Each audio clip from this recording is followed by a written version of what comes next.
Before we begin tonight's story, I just want to say thank you for listening to Macabre Horror. If you enjoy my horror narrations, you can also follow the Macabre Horror podcast on Spotify, where I upload new stories regularly. And if you'd like to help support the channel and keep the stories going, you can also join the Patreon. Even following as a free member helps a lot, and there will also be bonus stories and extras for supporters.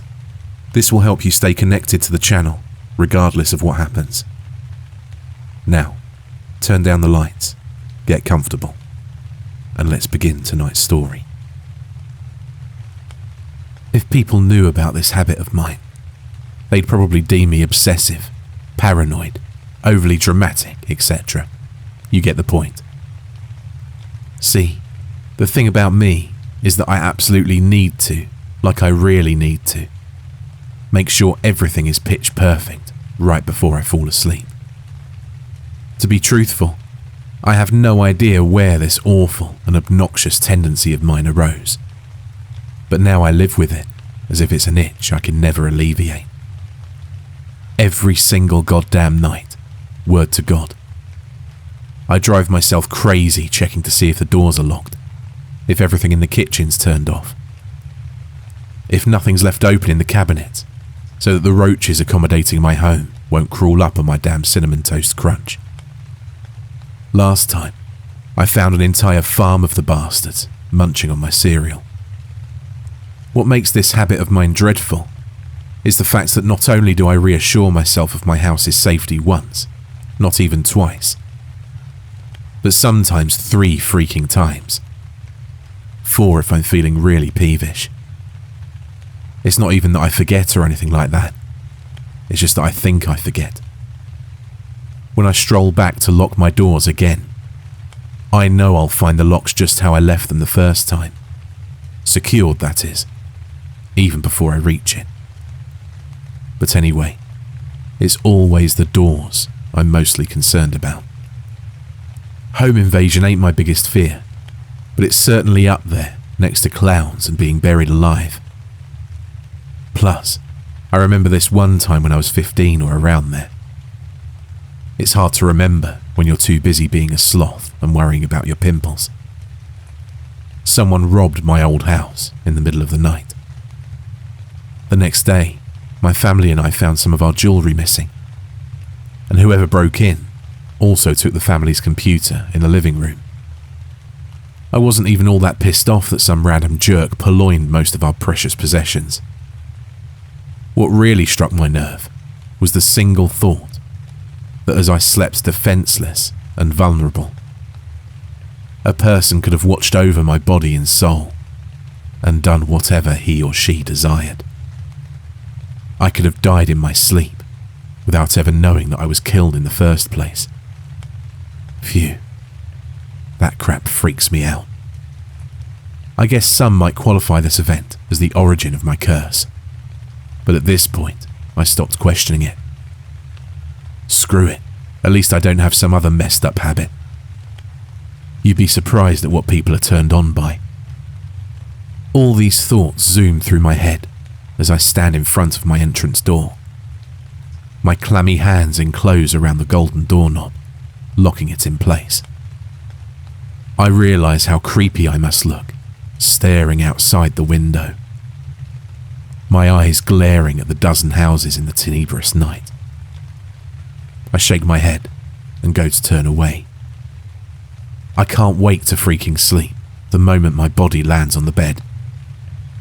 My eyes feel as if the dark bags under my pupils are carrying the weight of the earth. I glance around my living room and kitchen, the fluorescent light near the sink stinging my strained eyes. Before I go to turn the irritating thing off, I check one last time to see if the stove and kitchen is off. I find it necessary I pull the lever twice, all the way to 0. I even peer my already exhausted eyes close to the thing to make sure the little mark aligns with the number 0. They do. All right, now that's done. I flick the switch off. Darkness suddenly blankets my entire setting. The only remaining light consists of the luminous moon blaring through the number of windows surrounding me. Either way, I can practically crawl to my room with my eyes closed. I drag my feet out of my kitchen. My bones feel dense and sore, and my aching muscles only add to my struggle. I was so close to falling asleep in my bed, but last second, I reminded myself that I never checked if the doors were locked. As much as I restrained myself from kicking my feet off the bed and making the arduous trip to my living room, I caved into my habit, as always. Oh well. Did I forget something? No. I checked the doors, searched through the shelves, did the kitchen stuff. No, I'm fine. And for once, I seem close to stop caring entirely. But then, I hear a knock on the closet door. It sounded quick, but loud. I hauled to a stop, my feet almost tripping on themselves. At first, I'm too tired to make anything out of it. Then I hear someone, or something, shift the door again, wood grinding against wood. My heart does all the racing now instead of my mind, which remains as blank as a clean sheet of paper. Suddenly, the darkness becomes thicker, and the pounds sagging my eyes down disappear. I feel alert. I stand as still as a statue, a part of me thinking that if I remain frozen, whoever infiltrated my house won't be able to see me. I'll be invisible, and I won't get gutted or murdered. What the hell am I doing? I say to myself. I turn around and stomp back towards my living room. It'll be nothing, as always. If anything, the worst I'll find are some damn rats digging through all the mess inside my closet. My neighbours have been warning me of them bastards entering houses and screwing up the damn heating vents. As irritated as I feel at the moment, I wouldn't mind whacking one of them rodents with a broom. Hell, the way I'm in debt, I might save you for dinner, I say to myself. I'm only joking, of course. I turn on the dining room lights instead of the kitchen ones, and I raise my hand over my eyes. Yellow light spreads all over my dining table and some areas of the living room. I shuffle my feet towards the closet across from the entrance door. I wrap my hands around the doorknob, but feel a subtle hint of dismay at the core of my stomach. It tries to spread all over my body in veins, but I prevent it from doing so. I'm just wasting time, I whisper, as I turn the knob and swing the door wide open. A rush of cold air traps my body for a quick second. I slightly shiver and tiptoe in order to reach the round bulb above. A while back, my friend David broke the string that operated as the light switch. So now I'm required to turn the bulb slightly towards the left in order to illuminate my closet. The bulb radiates a tenuous orange light, a pathetic excuse for a bulb in my opinion. I rummage around all the junk inside my closet, which consists of just a bunch of sporting bags and old coats that I never wear anymore. I always try to remind myself I'll go to the Salvation Army to donate them, but I seem to forget every time. Nothing as expected. Just in case, however, I emerge deeper inside my closet and throw stuff everywhere to accomplish a more thorough search. But, as always, freaking nothing. Waste of time, that is. God damn, I say to myself. I ain't got no time for this, man. At this point, sleep seems more like a damn gift instead of a necessity. I slither out of my closet, trying not to think of how cranky I am right now. I know after doing all of this crap, I won't be able to feel tired again until... bang. Downstairs. My damn basement. You have to be kidding me. I'm more cantankerous than anything, right? 2 more bangs. I jump out of fright and fall on top of the piles of jackets. My heart seems as if it wants to launch out of my damn chest. Blood rushes into my head my face tingling. All of the air in my lungs depletes, and for a second, I think I might need my inhaler. That second bang caught me by surprise. What the hell caused it? This time, I hear the sound of something sharp scratching the surface of the basement door. If I felt fully awake before, then now I feel as if I just drank 3 Red Bulls under the span of 2 minutes. I pick myself up and analyse everything through, despite the fact that I feel like a nervous wreck. I breathe in and out in order to calm myself down. All right, I got this. I have no other choice but to go downstairs and make sure everything's okay. Even as I repeat those words in my head, however, I can't help but to feel trepidation at whatever danger may or may not await me below. I skip up and down like a goddamn fool, because for some reason this helps me relax my tense body. Okay, I need to stop being a little bitch. The best tip I can ever offer a person is when you feel like doing something daring, just don't think about it. I follow my own outrageous advice and nearly jog all across my dining room and hallway in order to reach the door that leads to the basement downstairs. I even ignore all of the lights turned on, even though I feel slightly annoyed doing so. Let's go, baby. I ain't scared. I don't even allow my mind to ponder about anything as I slam the door open and march my way downstairs. The light's always on where the laundry equipment is, so I don't concern myself with the darkness. I stop on my tracks, right on the last step.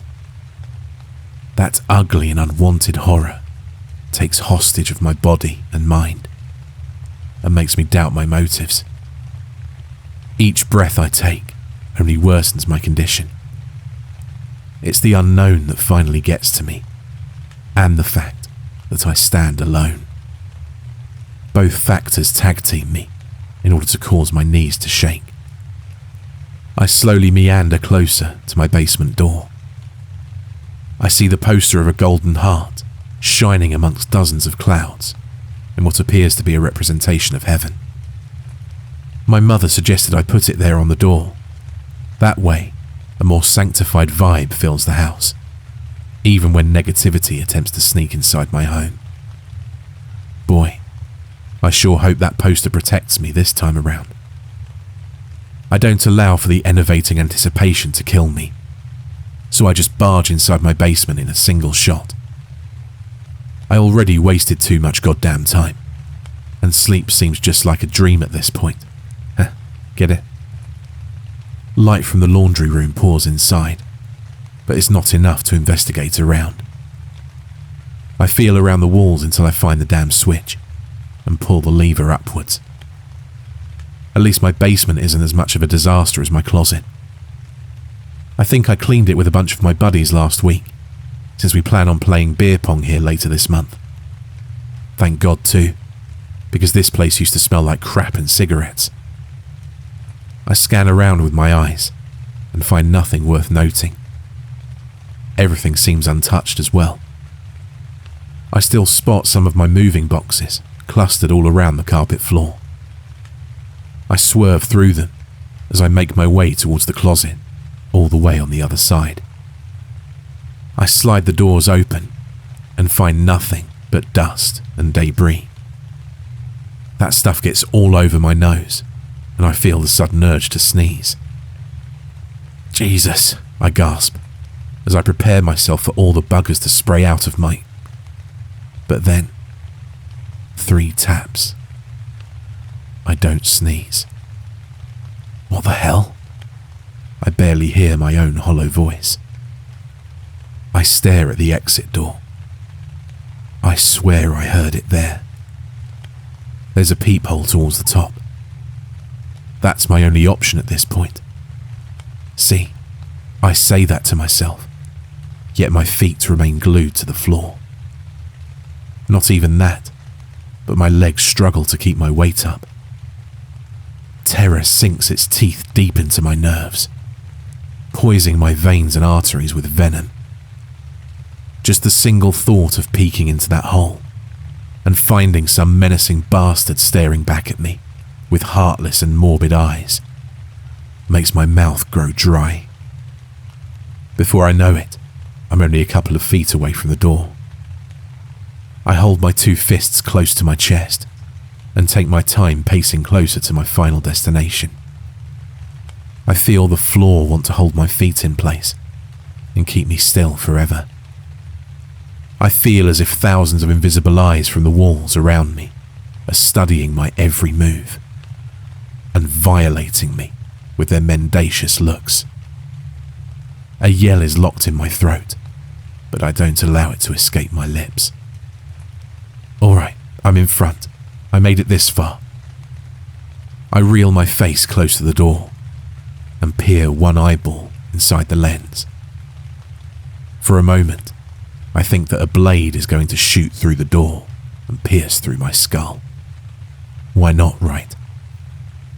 I see nothing but my neighbour's empty backyard. No, wait, and his annoying dog.